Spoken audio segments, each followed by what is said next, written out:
That's really interesting. The dilemma for that, I think, is something about the nature of judgment.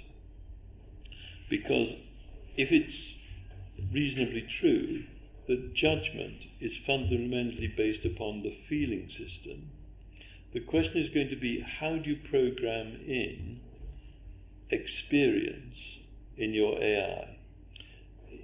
If you think of your lives thus far, you've had 17 years of accumulated experience.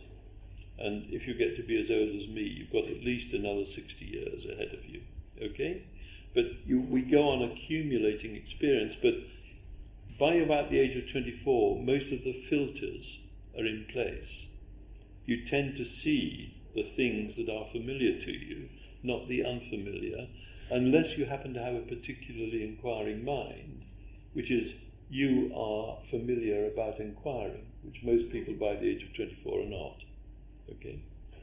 Now the question is, how do you program into a machine the extraordinary experiences of your life? And the answer is we don't know yet. Can AI have an amygdala?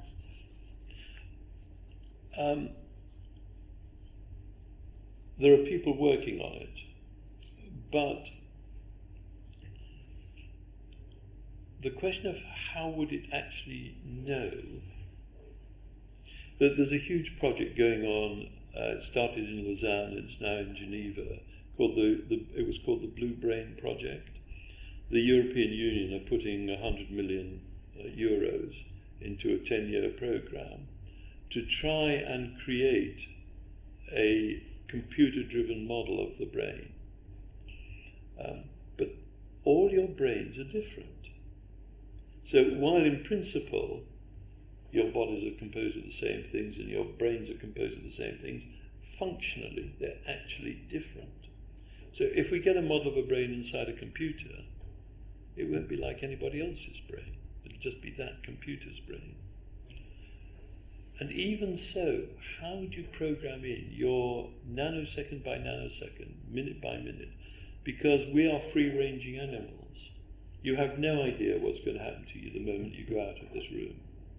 You can make predictions, but actually you don't know whether there's going to be a person out there about to shoot you. Okay? The chances are it's unlikely. Okay?